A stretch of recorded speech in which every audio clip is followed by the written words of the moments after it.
한국으로의 재외동포 이주, 회기에 대해서 알아보고 있습니다.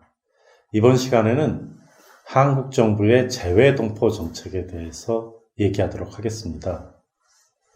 한국의 재외동포 정책에 의해서 비자, 체류가 결정됐기 때문에 한국 사회에 있어서의 재외동포는 특이하게 형성이 됐다 하는 점입니다.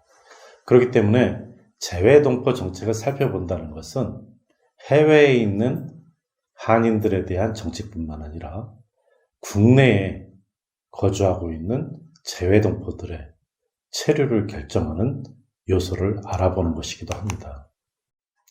먼저 우리가 재외동포라고 얘기했을 때 국적을 기준으로 재외국민과 외국적 동포로 나눈다고 했습니다.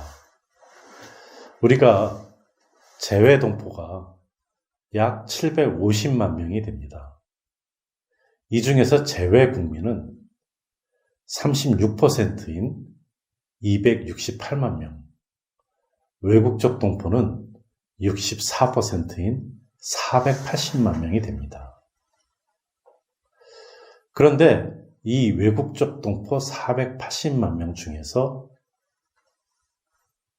100만여 명이 지금 해외가 아닌 한국에 거주하고 있다는 것입니다. 그렇기 때문에 통계상에 나타난 것과 실제상에 있어서는 차이가 있을 수도 있다 하는 점입니다. 재외동포가 거주하고 있는 1위에서 12국가를 알아보도록 하겠습니다. 가장 많은 재외동포가 거주하고 있는 곳은 미국입니다. 재미동포 254만 명 정도가 됩니다. 중국 역시 조선족과 함께 우리 재외국민들이 있어서 246만 명 정도가 있습니다. 미국과 중국이 250만 명 정도로 비슷하다면 3위, 4위는 100만 이하로 팍 떨어집니다. 일본에는 82만 명 정도가, 그리고 4위 국가로는 신이민 지역인 캐나다가 들어가 있습니다. 24만 명 정도 있게 됩니다. 그리고 5위 국가로는 고려인들이라고 하는 옛소련 지역의 동포들이 있는 우즈베키스탄이 17만 7천 명, 그리고 6위에는 신이민 지역인 베트남이 17만 명이 있습니다. 많은 상사 주재원들이 거주하고 있기 때문에 베트남의 인구가 굉장히 증가했습니다. 또한 러시아 역시 17만 명 정도 됩니다. 호주 역시 17만 명 정도 됩니다. 그리고 이것을 제외하고 9위와 10위는 카자흐스탄과 필리핀인데 10만 명 정도로 떨어지게 됩니다. 그런데 중요한 사실은 이 10위 국가까지가 합쳐져서 700만 명 정도 된다는 것입니다. 그러니까 750만 재외동포라고 얘기하지만 전 세계에 퍼져 있지만 그 중에 절대 다수가 10개 국가에 집중적으로 거주하고 있는 형편입니다. 그렇기 때문에 이들에 대해서 재외동포를 어떻게 규정하느냐 하는 점은 굉장히 중요하다고 할 수가 있겠습니다. 한국에서 재외동포에 대해서 규정을 할 때 법적으로 두 가지 법률이 중요합니다. 하나는 재외동포의 출입국과 법적 지위에 관한 법률, 재외동포법이라고 합니다. 또 다른 하나는 외교부 산하에 있는 재외동포 재단을 규율하는 재외동포 재단법입니다. 그런데 이 둘 사이에서는 재외동포를 정의하는 면에서 약간의 차이가 존재하고 있습니다. 그것은 재외동포 재단법에서는 한민족의 혈통을 국적에 관계없이 강조하고 있다면 재외동포의 출입국과 법적 지위에 관한 법률에서는 국적을 기준으로 나누고 있다는 것입니다. 그리고 재외동포들을 비롯한 외국인들의 출입국에 대해서는 법무부가 이 재외동포법의 기준에 의해서 출입국을 조정하고 있기 때문에 재외동포 재단법보다 재외동포법이 더 중요한 역할을 하고 있는 것입니다. 그래서 재외동포법에서는 재외동포를 재외국민과 외국적 동포로 나눈다, 이렇게 얘기를 했습니다. 그런데 그 재외국민이 그럼 뭐냐 하는 것이죠. 재외국민이라고 하는 것은 1948년 8월 15일 대한민국 수립 이후에 해외로 이주한 사람들이 해당이 되겠습니다. 그러다 보니까 이러한 측면에서 재외동포법은 다른 조치들을 취하게 됐습니다. 재외동포법에 의해서 1948년 8월 15일, 즉 대한민국 성립 이전에 해외로 간 분들은 대상이 되지 못한 것입니다. 그 결과는 조선족 고려인은 물론 일부 하와이 동포들, 그리고 일본에 간 부정주자의 일부가 포함되지 않게 됐습니다.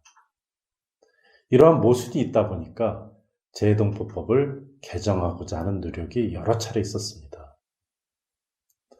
그래서 이렇게 재외동포법은 여러 차례 개정을 거쳐서 지금은 선언적으로는 모든 동포를 포괄하는 법으로 됐습니다. 그렇지만 실제적으로는 출입국 관리법에 의해서 제약을 받고 있습니다. 즉, 재외국민과 함께 외국적 동포를 1948년을 기준으로 그 전과 그 후로 나눠서 실질적 조치를 하고 있다는 점입니다. 이 점이 재외동포법에 적용을 받지 못하게 된 중국 동포와 고려인 동포들에게 방문 취업 비자라는 것을 제공하게 되는 근거가 되었습니다. 그래서 한국에서의 재외동포법, 그리고 그에 근거한 재외동포 정책, 이것은 재외동포의 개념 정의부터 차이가 난다는 것입니다. 다시 말하지만 재외동포법이 과거 국적주의라는 개념에 따라서 나눴다면 재외동포 재단법은 혈통주의에 따라서 하고 있습니다.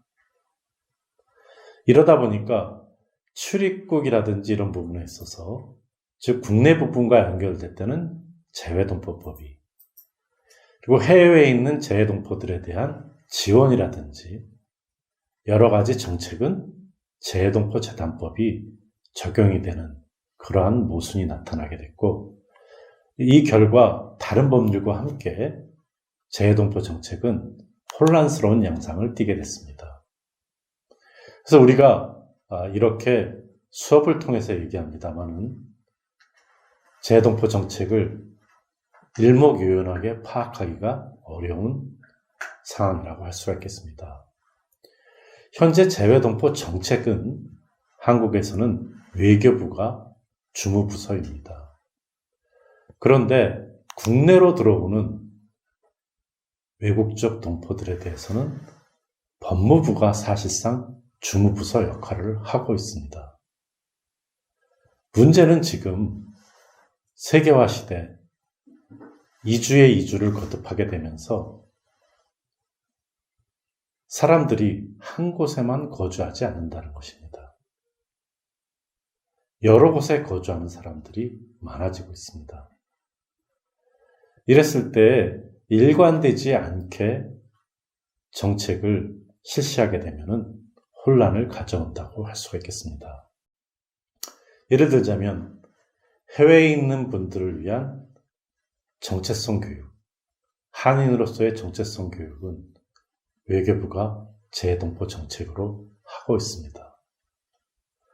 그렇지만 한국으로 들어와 있는 외국적 동포들의 정체성 교육에 대해서는 법적 근거가 부족한 것입니다. 마찬가지로 재외동포에서도 재외국민에 대해서는 영사상의 여러 가지 불편사항에 대해서 영사조력법이 발효돼서 재외국민 행정서비스가 시작됐습니다. 그렇지만은 외국적 동포들에 대해서는 외국 국민이기 때문에 대한민국 정부의 영사조력이 어렵습니다.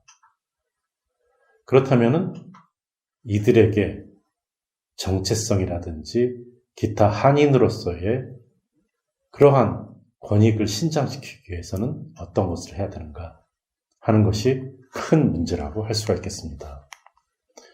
그래서 외국적 동포의 주무부서가 외교부임에도 불구하고 이 외국적 동포들의 많은 수가 한국으로 회귀 이주하게 되면서 이들에 대한 정책 역시 중요해졌고 이것을 법무부가 출입국과 체류 정책의 일환으로 검토하게 되면서 여러 가지 문제점들이 발생했다고 하는 점입니다. 그러한 점들이 한국의 재외동포 정책이 해외뿐만 아니라 국내에서도 여러 도전을 받게 되는 원인이 되었습니다.